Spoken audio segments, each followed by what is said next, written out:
আমি তোমাদেরকে আগের একটা ভিডিওতে বলেছিলাম যে ড্রু ম্যাকিন্টায়ারের একটা প্রবলেম হয়ে গেছে পাসপোর্ট রিলেটেড, যার ফলে সে এখন ব্রিটেনেতে আটকা পড়ে রয়েছে আর হয়তো সে আমেরিকাতে আসতে পারবে না, কিন্তু সেই প্রবলেমটা এখন সলভ হয়ে গেছে। আর এটা ড্রু ম্যাকিন্টায়ার নিজেই কনফার্ম করেছে একটা ভিডিওর মাধ্যমে যে তার যে প্রবলেমটা চলছিল পাসপোর্ট রিলেটেড সেটা এখন সলভ হয়ে গেছে। তো তাকে আমরা সামারস্ল্যামেতে দেখতে পাবো, কোনো রকম অসুবিধা নেই। আর এর পরের নিউজ হচ্ছে যে আজকের AEW ডায়নামাইটের শোতে ডিন অ্যামব্রোজের সাথে অ্যাডাম হ্যাংম্যান পেজের একটা রিম্যাচ ছিল ওয়ার্ল্ড টাইটেলের জন্য। তো সেখানে সবাই রিং সাইড থেকে ব্যান ছিল, তো সেই ম্যাচটা আজকের অফিসিয়ালি হয়ে গেছে। তো সেই ম্যাচ আমরা কি দেখতে পেলাম? এই ম্যাচের মধ্যে রিং সাইডের থেকে তো সবাই ব্যান ছিল, কিন্তু একটু কেওয়াস তো হয়েছে, কারণ রিং সাইডে কেউ আসতে পারবে না, কিন্তু ক্রাউডের ভেতরে আমরা দেখতে পাই যে সবাই লড়াই করছে। ডেথ রাইডার এখানে এসে ইন্টারফেয়ার করার চেষ্টা করে ক্রাউডের ভেতর থেকে, কিন্তু ডার্বি অ্যালেন আসে আবার সেই ওপর থেকে দড়ি ঝুলিয়ে টপ রোপ লাগিয়ে যেরকমটা আগের বার এসেছিল, আর ডেথ রাইডারের ওপরে ঝাঁপ মেরে দেয়। তো ডার্বি অ্যালেন তো সবাইকে সাইডে লাগিয়ে দেয়, আর এইদিকে হ্যাংম্যান পেজ পুরো ক্লিনভাবে ডিন অ্যামব্রোসকে হারিয়ে দিয়েছে। ডবল ফিনিশার লাগে, প্রথমে একটা পাইল ড্রাইভার লাগায় আর তারপরে বুল শট লাগিয়ে দেয়।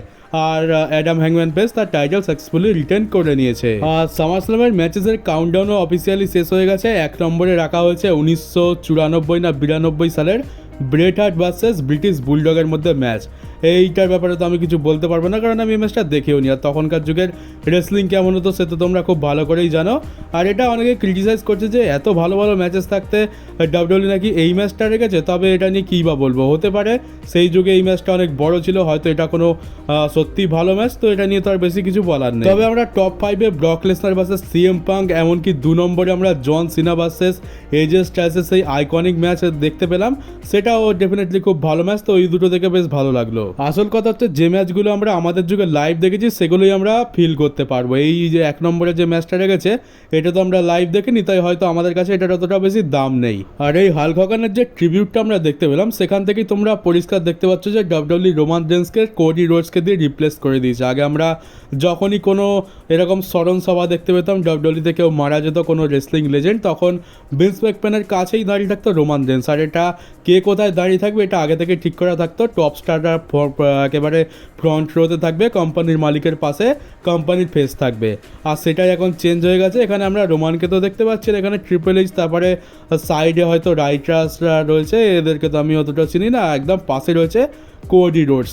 তো এটাই পুরোপুরি কনফার্ম হয়ে গেল যে রোমানকে কোডি রিপ্লেস করে দিয়েছে। এখন কোডি হচ্ছে বর্তমান ফেস, তাই জন্য সে যে আপাতত হেড রয়েছে তার পাশে দাঁড়িয়ে রয়েছে ট্রিবিউটের সময়। তো কালকে আমি তোমাদেরকে ডাব্লিউডব্লিউ আনরিয়ালের ব্যাপারে বলেছিলাম, যেটা একটা ডকুমেন্ট এসছে নেটফ্লিক্সের উপরে। তো সেটা নিয়ে তো রক আর আমাদের টাকলা ট্রিপল এইচকে নিয়ে এত বিজি হয়ে গেছিলাম যে ওটা নিয়েই তো পুরো ভিডিওটা কভার হয়ে যায়, তো বাকি কিছু বলার টাইম পাইনি। তো আজকে সেইগুলো বলবো। তো আজকে চেলসি গ্রিনের ব্যাপারে একটা নিউজ, মানে আনরিয়াল থেকে একটা জিনিস জানা যায় যে অরিজিনালি ডাব্লিউডব্লিউ সাইলেন্ট প্লেয়ারকে নয়, বরং চেলসি গ্রিনকে রয়্যাল রাম্বল জেতাতে চেয়েছিল। এটা রাইটার্সদের প্ল্যান ছিল। আর চেলসি গ্রিন কীভাবে ম্যাচ জেতেছে তোমরা তো জানো। এমনটা ছিল যে লাস্টের দিকে পার্টিসিপেন্ট যারা থাকবে তারা নিজেদের মধ্যেই লড়াই করতে করতে একে অপরকে এলিমিনেট করে দিয়ে মিস্টেকলি নিজেই এলিমিনেট হয়ে যাবে, আর চেলসি গ্রিন রিংয়ের মধ্যে একা দাঁড়িয়ে থাকবে, আর অ্যাক্সিডেন্টলি চেলসি গ্রিন হয়ে যাবে উইনার। তো এমনটা প্ল্যান ছিল, কিন্তু তারপরে সাইলেন্ট প্লেয়ারকে উইনার বানানো হয়, আর তারপরে সবাই বু করে, হেড করে। আর আমরা তো এটাই ভুলে গেছি যে এই বছর রয়্যাল রাম্বল উমেন্স ডিভিশন থেকে কে জিতেছিল। আর এই ফটোটা দেখতে পাচ্ছ এলিমিনেশন চেম্বারের যে কজন পার্টিসিপেন্ট ছিল, Damian Priest, Seth Rollins, CM Punk, Drew McIntyre, তারপরে জন সিনা, এরা সবাই ম্যাচ শুরু হওয়ার আগে ব্যাকস্টেজে সবাই একসাথে বসে গল্প করছিল। এটা আনরিয়াল ফুটেজে দেখা গেছে। তো যারা এখন নতুন নতুন ডাব্লিউডব্লিউ দেখা শুরু করেছে, যারা ভাবো যে ডাব্লিউডব্লিউ একদম 100% রিয়াল, এটা তো স্ক্রিপ্টেড নয়, আর যারা একে অপরের ফ্যান্সকে গালাগালি দাও, তারা যদি এটা দেখো তাদের তো মাথায় একেবারে বাজ পড়বে, ভাববে যে এইটা আবার কী হচ্ছে। আমরা তো এদেরকে মারামারি করতে দেখেছি, আর এত বড় বড় ফ্যান বেস, আমরা এত জাস্টিস করি অনলাইনে, কিন্তু এরা তো নিজেদের মধ্যেই আলাদা গল্প চালাচ্ছে। তো এটা দেখে অনেকের মাথা ঘুরে যেতে পারে যারা নতুন ডাব্লিউডব্লিউ ফ্যান। আর যেহেতু যারা নতুন ডাব্লিউডব্লিউ ফ্যান্স তারা বেশিরভাগই বাচ্চা, তাদের অতটা বোঝার ক্ষমতা নেই। তো এই আনরিয়াল যে ডকুমেন্টারিটা আছে এটা তাদের জন্য হয়তো নয়। তারা যদি এটা দেখে এক তো প্রথমে কিছু বুঝতে পারবে না, তারপরে অনেক বেশি শকড হয়ে যাবে। তো এটা তাদের জন্য একদমই নয়, এটা হচ্ছে অ্যাডাল্ট যারা রয়েছে, যারা ম্যাচিওর ফ্যান্স রয়েছে ডাব্লিউডব্লিউই, তাদের জন্যই একদম ঠিক আছে। আর জেউসও যে মুহূর্তে গান্থারকে ট্যাপ আউট করে হারিয়েছিল, নতুন চ্যাম্পিয়ন হয়েছিল, সেই মুহূর্তে কেভিন ওভেন্স ব্যাক স্টেজেতেই ছিল। কেভিন ওভেন্সের তো লড়াই করার জন্য সে মেডিকেলি ক্লিয়ার ছিল না, কিন্তু সে রেসলম্যানিয়াতে ব্যাক স্টেজ থেকেই সব কিছু দেখছিল। আর দেখতে পাচ্ছ এখানে নিউডের টিম রয়েছে, স্যামি জেন রয়েছে, সবাই জেউসের জন্য চিয়ার করছিল। তো ফ্যান্সরা খুশি না হলেও কেভিন ওভেন্স, তারপর স্যামি জেন, এইরকম সুপারস্টাররা বেশ খুশি ছিল জেউসোকে নিয়ে। আর যেরকম নিউজ পাওয়া যায় যে আমাদের লকার রুমে তো সবাই নাকি জেউসোকে খুব পছন্দ করে। আর ডাব্লিউডব্লিউই তাদের জাপানের জন্য একটা শো অ্যানাউন্স করে দিয়েছে, সুপার শো জাপান নামে। যেমন আমরা সুপার শো মেক্সিকো দেখতে পেয়েছিলাম, তেমনি এটা একটা লাইভ ইভেন্ট। আর এখানে আমরা একজনকে তো দেখতে পাবো না, সে হচ্ছে লোগান পল, কারণ লোগান পল তো জাপানের পুরো দেশটাতেই ব্যান করা রয়েছে।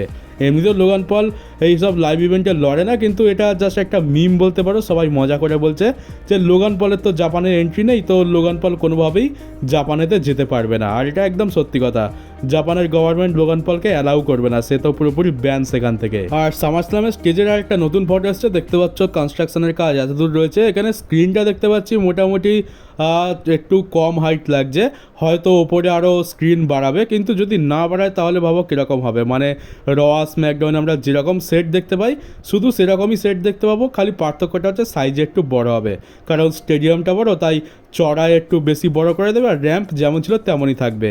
তো এইটা যদি করে তো ফ্যান্সরা তো খুবই ডিসঅ্যাপয়েন্ট হবে। আশা করছি স্ক্রিনটা ডাব্লিউডব্লিউ আরও উঁচু আর লম্বা করবে, তাহলে দেখতে ভালো লাগবে। মানে ওই একটা বড় স্ক্রিনই আমরা দেখতে পাবো, যা বুঝতে পারছি। কিন্তু যদি সেটা না হয়, রস ম্যাকডাউনের মতো আমরা স্ক্রিন দেখতে পাই, স্টেজ দেখতে পাই, তাহলে তো ফ্যান্সরা ডিসঅ্যাপয়েন্টই হবে। আর এমনিতেও আমরা ভালো জিনিসের আশা কার থেকে করছি? ডাব্লিউডব্লিউর থেকে। ডাব্লিউডব্লিউর থেকে তো এখন ভালো কিছু আশা করাই যায় না। তো দেখা যাক স্টেজের হাল কী হয়। আমাদেরকে স্টেজ প্রথমে তো ভালো দেখানো হয়েছিল, কিন্তু এবারে মনে হচ্ছে ডিসঅ্যাপয়েন্ট করতে পারে। তো দেখা যাক কী হয়। আর ক্যারিয়ান ক্রসের কন্ট্রাক্টের কি সিন তো সে তো খুব ভালো করে জানো, এখনও নতুন কন্ট্রাক্ট তাকে অফার করা হয়নি, এমনকি তার বউকেও অফার করা হয়নি। আর আগস্ট মাসে তার কন্ট্রাক্ট শেষ হতে চলেছে। তো এই বিষয়ে এবার ফাইনালি ক্যারিয়ান ক্রসকেই মিডিয়া জিজ্ঞেস করে যে কী ব্যাপার, কী চলছে। তো ক্যারিয়ান ক্রস বলে যে এটা নিয়ে অনেক জলগোলা হয়ে গেছে, তো যা হওয়ার তোমরা তখনই দেখতে পাবে, যখন হওয়ার তখন তোমরা ক্ল্যারিফিকেশান পেয়ে যাবে। মানে ওই যখন কন্ট্রাক্ট শেষ হয়ে যাওয়ার সময় আসবে, যদি তখন আমরা দেখতে পাই যে ক্যারিয়ান ক্রস হাওয়া হয়ে গেছে, তাহলে বুঝতে পারবো যে কন্ট্রাক্ট আর রিনিউ হয়নি। আর যদি ক্যারিয়ান ক্রস থাকে তাহলে বুঝবো যে কন্ট্রাক্ট রিনিউ হয়ে গেছে। তো ক্যারিয়ান ক্রস কিছু খোলসাভাবে তো বলতে চাইছে না। আর ভিন্স ম্যাকম্যানকে নিয়ে কী বলো, ভিন্স ম্যাকম্যান তো মানেই একদম পুরো কোর্ট কাছারি কেস, এইসব লিগাল জিনিস ভিন্স ম্যাকম্যানের পেছন ছাড়ছে না। কালকেরই বলেছি যে ভিন্স ম্যাকম্যানের গাড়ির অ্যাক্সিডেন্ট হয়েছিল, আর আজকের তার একটা ডিটেলস এসছে। ভিন্স ম্যাকম্যান তো পুরোপুরি সুস্থ আছে, কিন্তু ব্যাপারটা কী হচ্ছিলো যে ভিন্স ম্যাকম্যানের পেছনে পুলিশের গাড়ি ধাওয়া করছিল। মানে ভিন্স ম্যাকম্যান এমন কিছু করেছিল যার ফলে পেছনে পুলিশ পড়ে গেছিলো। মেবি হয়তো ড্রিঙ্ক অ্যান্ড ড্রাইভ করছিল, নাকি সিগন্যাল ভেঙেছিল, নাকি আরও বড় সড়ো কিছু হবে। তো ভিন্স ম্যাকম্যান 80 থেকে 90 স্পিডে গাড়ি চালিয়ে পালাচ্ছিল, তার পেছনে পুলিশ পড়েছিল, আর সেই চক্করে ভিন্স ম্যাকম্যান অ্যাক্সিডেন্ট করে বসে, আর সেই জন্যই তাকে কোর্ট অবধি যেতে হচ্ছে। এইটাই হচ্ছে কারণ। তো ভিন্স ম্যাকম্যান ভাই শুধরবে না, 80 বছর বয়স হতে চললো, কিন্তু এখনও ভিন্স ম্যাকম্যান তো আলাদাই লেভেলে রয়েছে। আর এই যে ডাব্লিউডব্লিউ আনরিয়ালের ডকুমেন্টারিটা আমরা দেখতে পেলাম, এটা দেখার পর আমাদের তো খুবই মন খারাপ, আর আমরা রেগেও রয়েছি ট্রিপল এইচের ওপরে। ট্রিপল এইচ আমাদের চোখে অনেক বড় ভিলেন হয়ে গেছে, আর এমনটাই কিন্তু আমেরিকাতেও সিন। আমেরিকার ফ্যান্সরা খুবই ক্রিটিসাইজ করছে এইটা দেখার পর। আর ট্রিপল এইচ তো কি বলবো, ট্রিপল এইচ এমন একটা স্টেটমেন্ট দিয়েছে, মানে এর কথা এমন বলে, এর কথা শুনেই মনে হয় যে একে রাস্তায় সাইকেল চাপা দিয়ে মারা উচিত, এত ফালতু লোক। এবারে ট্রিপল এইচ এটা স্টেটমেন্ট দিচ্ছে, বলছে যে তোমাদেরকে আমরা ডাব্লিউডব্লিউ আনরিয়াল ডকুমেন্টারিটা দেখাচ্ছি, তো তোমরা এটাকে পজিটিভভাবে নাও, তোমরা কেন নেগেটিভভাবে দেখছো, নেগেটিভিটি ছড়াচ্ছ, এটাকে পজিটিভভাবে নাও। আর আমরা তোমাদেরকে এত ভালো ব্যবস্থা করে দিচ্ছি, তোমাদেরকে রাইটার্সরা কী করছে সেটা দেখাচ্ছি, ডাব্লিউডব্লিউর বিহাইন্ড দ্য সিনে কী কী চলছে সেটা দেখাচ্ছি, তোমাদেরকে এত বড় সুযোগ করে দিচ্ছে, আর তোমরা সেটাকে নেগেটিভভাবে নিচ্ছ, তোমরা সেটাকে ক্রিটিসাইজ করছো, এটা তো একদমই ঠিক নয়। মানে ট্রিপল এইচ বলতে চাইছে যে আমরা যা করেছি খুব ভালো কাজ করেছি, এটা একদম ঠিক রয়েছে। ফ্যান্সটাই হচ্ছে গাধা, তাদের ভালো মন্দ বিচার করার কোনো রকম জ্ঞানবোধ নেই, আর তারা দয়া করে এই আনরিয়াল ফুটেজটা আমাদের জন্য রিভিল করছে। আর এটা আমাদের জন্য খুবই সৌভাগ্যের কথা যে আমরা ডাব্লিউডব্লিউর ব্যাক স্টেজের এত কিছু দেখতে পাচ্ছি। তো আমাদেরকে ক্রিটিসাইজ না করে ধন্য ধন্য করা উচিত, এটা হচ্ছে ট্রিপল এইচ বলছে। আমি ভাই শিওর যে কোন দিন রাস্তায় বহুত মার খাবে, আর হয়তো দেখা গেল কোন দিন রাতেবেলা ভিন্স ম্যাকম্যানের গাড়ির সামনে পড়ে গেল, ভিন্স ম্যাকম্যান নিজেই একে উড়িয়ে দিল।